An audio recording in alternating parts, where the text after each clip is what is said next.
Hey everybody, this is Tracy here for another edition of A View from Tracy's Point, and we are here to recap the Quad Season 2, Episode 3, which was titled My Bondage and My Freedom.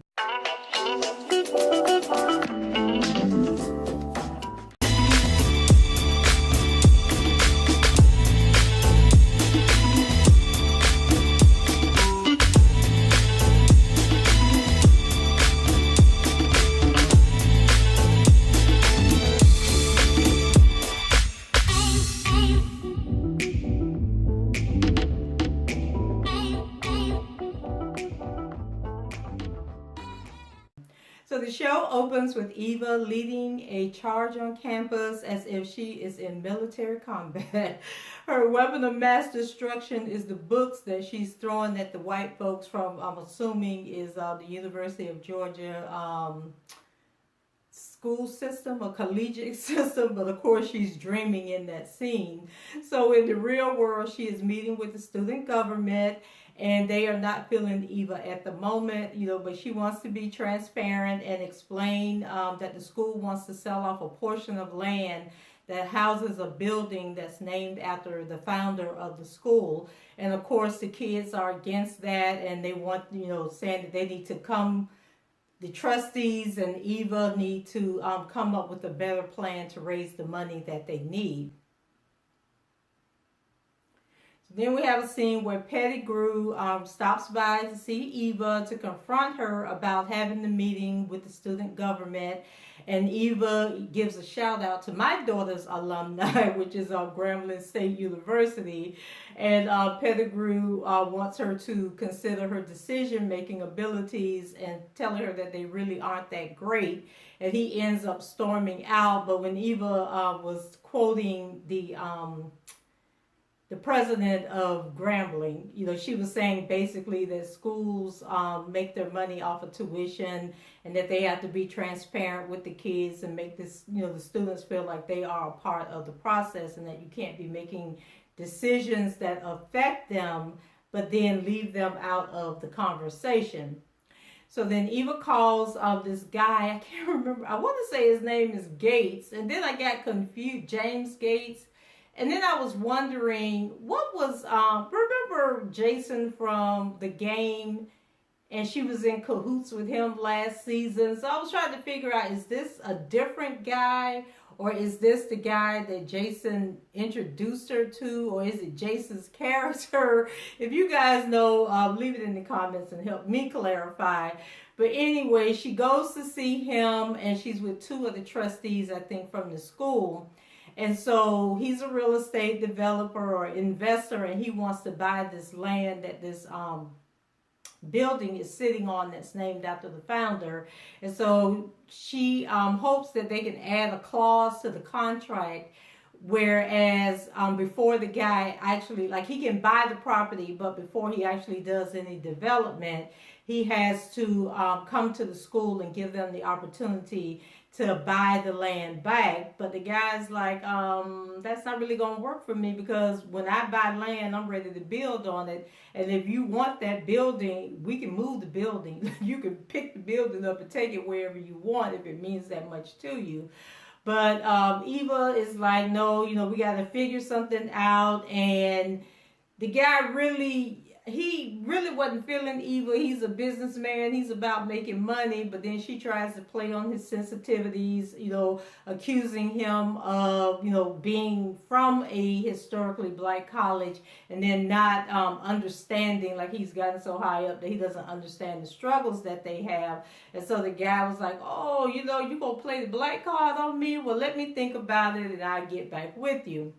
So then later on, Eva calls him, to see if he's considered their deal. And then she wants to invite him to dinner at the president's mansion. And he tells her that he's actually on site at another piece of property that he's thinking about purchasing, and says that it would be more of a lucrative deal for him than the property over at the university, but he does agree to have dinner with her. We move over to Bryce and Cedric. So Bryce walks in, And actually, when he got to the door, whatever their little signal is that they have company over was on the door. But Bryce is in a funk and he doesn't care, so he busts into the room.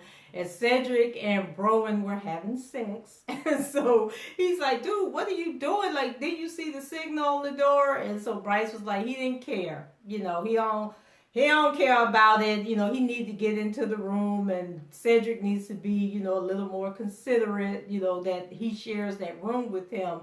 And then I was thinking about Browen being there, because on the last episode, didn't her and Cedric have a fight? So I guess they done made up somehow. We missed the makeup part. And so, or maybe it was last week, because I don't think I recapped last week's episode. So yeah, I think I missed last week's episode, so some of this stuff might have been covered. But anyway, once Bryce comes in the room, he says that the room smells like ass and feet. That's what he said. And so Browen, you know, she tries to apologize, but he says that, you know, it wasn't her that was being disrespectful, that it was Cedric, you know, because he's, you know, just not being considerate that it's his room also. So then Bryce storms out of the room, and Cedric and Browen end up bickering and going back and forth. And then she gets upset and leaves. So I'm like, Cedric can't catch a break. So then later on, Bryce returns, and he's taking off his shirt when Cedric walks into the room and sees that he has all these scars going across his back. And I'm just like, why do these fraternities do this hazing and stuff? And they're basically treating the people that want to be a part of the organization like the slaves was treated, where they were getting whipped and beat. Like, why would you do that, want to do that to another black man, considering the history of black people? But anyway, you know, he doesn't want to tell Cedric what's going on, and he gets mad, puts his shirt back on, storms out again.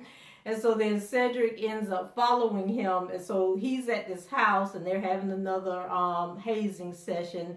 And they asked a question, and whoever they asked the question to got it wrong. But then Bryce ended up having to pay the penalty. So they made him squat down on the ground. And then they were like beating him with this board or something. And then somehow the guys came outside and they caught Cedric looking through the window. And then Cedric was like, well, if you don't want nobody to know what's going on, then y'all need to close the blinds. Because they did have like them big blinds and the blinds was open. And so it was just a trip. Actually, Cedric was on his way to meet with Eva. And so we really didn't see, like, the guys were accusing him of knowing Bryce and saying, I guess, basically that Bryce told Cedric where they were. But, you know, they act like they didn't know each other, even though the guys felt that they did. So then Cedric ends up walking off and going over to Eva. And so he apologizes, you know, for his behavior at her party last semester when she was, like, trying to do the fundraiser. But she lets him know that she needs his help and that, you know, he's popular on campus and people respect him. And basically the kids from the student government are planning a protest at the house, you know, to go against the university trying to sell the property. And she wants Cedric, I guess, to intervene and try to, you know, talk to them and tell them to give her more time because she's trying to work something out to save the property and that they need the money for the school, and if they don't get the money, that they'll be shut down within a year. So Cedric says that, you know, he understands both sides and he'll see what he can do since Eva, you know, has given him a chance and with chance after chance. And so, you know, he wants to pay her back. Back to the dorm, and what's her name? Taisha. Now, I may have these two characters wrong. It may be one girl named Taisha, or it's two girls that look a lot alike that I'm thinking are both Taisha, so y'all let me know. But anyway, she comes over to the dorm room with Madison and Sydney to invite Madison to a party that they're having later on. And of course, Sydney is feeling some kind of way because she thinks she owns Madison. So Madison, you know, says that she'll be there or she'll be ready. So the girl says she'll come by at 10 to pick her up, and she leaves. So then Sydney and Madison, they have like a little exchange, and Madison basically lets Sydney know that she's upset that now, you know, Madison is hanging with somebody else that's telling her what to do, and Sydney has pretty much lost her spot as her leader. So then we move over to Noni. So Danny spots Noni over at Southwestern, you know, which is the school that he ended up going to after Dr. Diamond kicked him out of the band. And so he goes over and he confronts her, asking her why is she there, but Noni kind of dismisses him and everything. So when he walks away, we find out that Noni is really there to see the Clive Taylor guy, who's their band director. And she's telling him, I got the information to you. You promised me a spot on your band. And so the guy's like, he's no longer interested. He don't know what she's talking about, and she needs to go on about her business. So then he gets a phone call, and I think it said the Atlanta Philharmonic or something like that. But it really was Noni crazy, but had something set up on her phone where when he answered the phone, she was able to clone everything on his phone, which is kind of scary that it would something like that even exist and that it would be that easy to do. So I'm hoping that they missed a couple of steps or didn't show us the real steps it takes to clone somebody's phone. So then Noni's back at her dorm, and Brolin walks in because they're dorm mates, and so Noni is trying to download the information from the phone to her laptop. Or she had the phone plugged into the laptop, trying to download it to a pen drive or something. And so the system is detecting what she's doing, and she's actually hacking into the university system. So it's trying to catch her or record her information or something. But in order to stop whatever was happening, the security breach, she had to get a hammer and destroy the hard drive, because Broen was telling her that it was going to get on the hard drive and get all of her information. So she destroys the laptop. I don't know how she's going to buy her another laptop, but anyway, she was successful in doing whatever it was she was trying to do. So then Noni takes the information to Diamond and explains what she did, how she stole the information. And so she tells him that what the information is that she was able to get. And actually, I think she lost a lot of the information when she destroyed the laptop, but because she told him that this was all she was able to get. And actually what it was, so the college issues him a credit card, and he was spending hundreds of dollars a day on prostitutes and sex sites or something she hadn't figured out. I was like, Lord have mercy, Noni, can you get somewhere and sit down? Please. And you know what, now that I'm thinking about it, talking about Noni, the two girls that I keep confusing, I think it's Taisha and Ebony. So I think it was Taisha that came to get Madison. And then Ebony, I think, was in the previews for next week, and I think that's where I'm getting them confused. So anyway, Noni goes back to Southwestern after she talks to Diamond, and she's begging, for a spot in the band. And so then Taylor asks her, for her phone, and says that he wants to make sure that she's not accidentally recording their conversation. So when she hands him the phone, she has for her screensaver the GIF of Diamond. Remember last semester when he collapsed, he was up on the band, the conductor's stand podium thing, and he fell off. So that's the gift. So he's laughing and thinking, okay, this girl, ain't trying to play me. She really doesn't like this man. And so then he asked her to unlock her music app so he could see her playlist.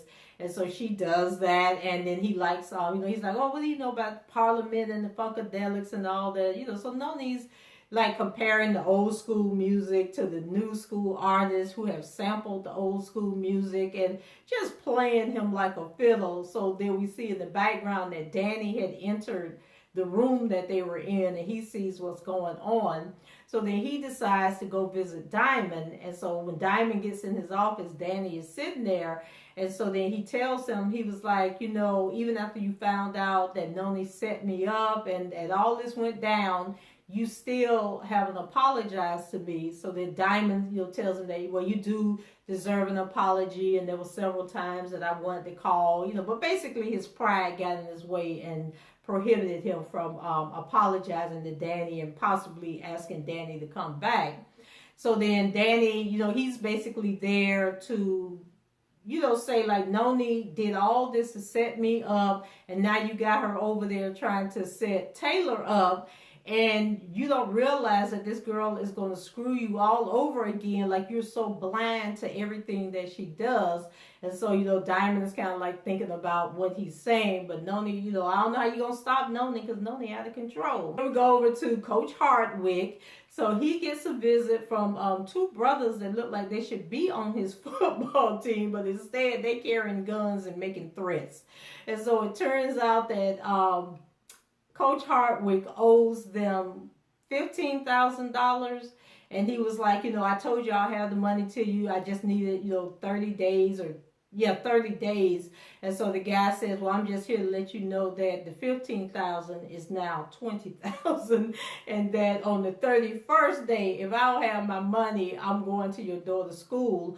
And I was just like, oh my God, like, why is Coach Hardwick, like, are they not paying him at the university? But then it turns out that his ex-wife actually has a gambling problem, and she lost the $15,000 in a card game. And he's trying to pay the debt off for her, but she shucking and jiving and talking about it. She can just get her hand on some money. She can go win the money, and he don't have to pay the money back. And I'm like, girl, are you crazy? So he's at the house to pick up their two daughters, because he's telling her that she, the girls aren't safe with her and she's unfit. And that until all this is settled, like, he's not comfortable with the kids being there. So I was like, Lord have mercy, I don't know how he gonna get out of this mess. So then Bojan meets some new recruits and learns that his spot may be up for grabs. So there's some guy who's supposed to be like a star quarterback in Atlanta. His name is Dwight Jenkins, and he's also the nephew of the Pettigrew guy that's on the trustees. Oh, Lord have mercy. So the guy's dad, he's talking and bragging about how the son is going to come in and take over the #1 spot and all this stuff. So then Bojan, he's standing there like, I can't believe that this is happening, when Taisha runs up to interview the guy, and she's calling the guy Atlanta's Messiah and all this stuff. So that Bojan all in his feelings. So he goes to see Coach Hardwick, to ask him, like, is this guy going to take my spot? But then Coach Hardwick lets him know that, he knows the Jenkins boy's father, and he does that at all the universities that they go visit, and that he doesn't even know if the boy is going to come to GAMU, and that he's not even recruiting him. And he tells Bojan, you earned your spot is secure, you ain't got nothing to worry about. So Bojan, he kind of relaxes a little bit. And later on, Eva stops by Hardwick's office, to talk to him about recruiting the Dwight Jenkins boy, because she's thinking that if they bring him in, because he's so highly touted, that I guess it will bring in more sponsorship money for the football team, and then she can use that money, like ad revenue or whatever, to help the school. But then the coach is like, well, remember last year you went with me to recruit Bojan, so how you gonna turn on the boy? But Eva's like, she's so desperate at this point that she gonna do whatever it takes to get that money to save the school. So then that night, the football team was hosting a party, for all the recruits and the prospects that were on campus visiting. So Sydney shows up wearing some Zsa Zsa Gabor contraption. So I guess it was supposed to be like a pajama party or something. Like, some of the kids were dressed in regular clothes and others had on like nightgowns and pajama outfits and stuff. So I guess that's what Sydney had on. It was like some fancy negligee thing going on.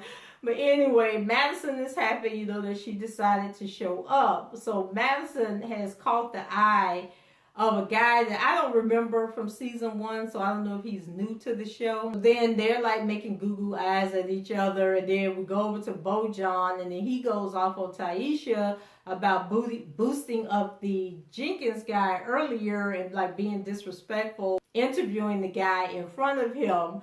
And so they get to arguing, and then a fight breaks out when a couple of guys come in to defend Taisha like she needs defending. And so it just looked like it was too much testosterone in the room mixed with too much alcohol. And so Taisha wasn't happy that either, that Bojan was trying to fight the guy, or that the guys came to her rescue. And so they had drugged the guys out that had started the fight. But then Taisha got upset, and then I think she left. So then Sydney decides to leave, but Madison isn't ready to go. And then, they go through the thing about, well, I don't want to leave you here, but Madison says she'll be okay. So then the cute frat guy, who I need to look up his name because he seems to be a regular on the show.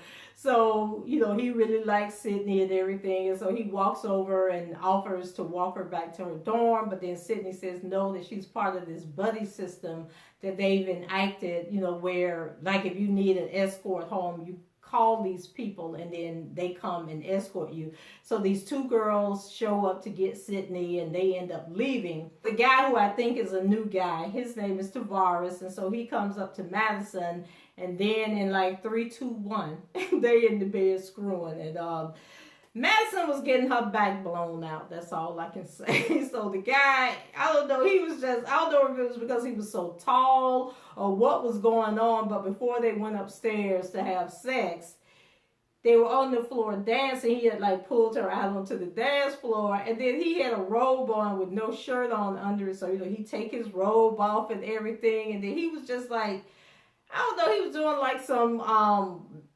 maybe he's supposed to be from the West Indies, because he was like all bent down, staring into her face and everything. I was like, what the hell is wrong with him?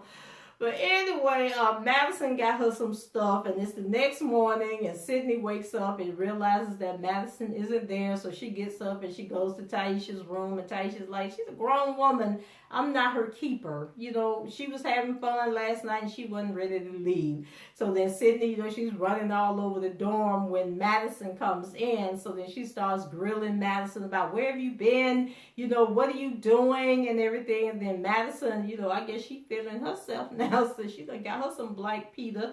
And she goes off on Sydney, and I was just like, oh, Lord, all of this over some DICK. Then there was another scene with Coach Hardwick, and he's at home. It's nighttime. He's in the bed. He hears a glass break. So he wakes up, and then he gets a gun. He had a gun in his nightstand.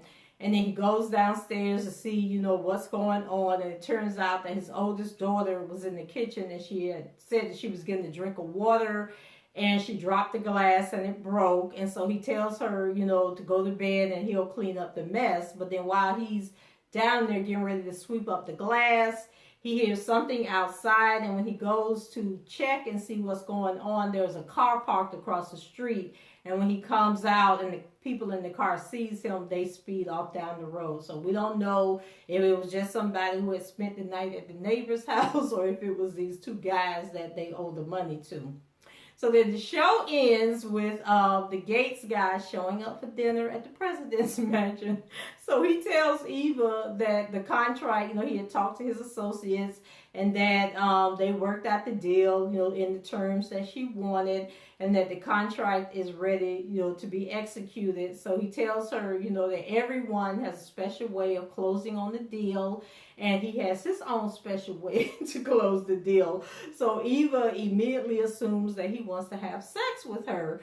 So she tells him, that she's out of options, and she needs to close this deal by any means necessary, but there was no way in hell that she was going to have sex with him.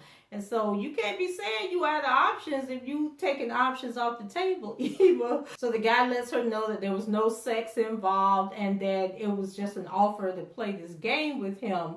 And so he says, but he understands, she don't want the $5 million. That's up to her. So then Eva was like, oh, when he came in, he had this little suitcase in his hand, like an overnight bag. And so then Eva said, oh, well, before you leave, what's in the bag? So then he unzips the bag and opens it up. And then Eva was like, oh, was that for me? And then he tells her, no, it wasn't for her. It was for him.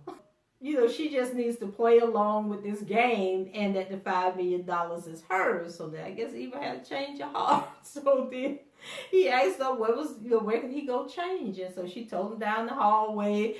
So she's sitting down on the sofa, and why did this grown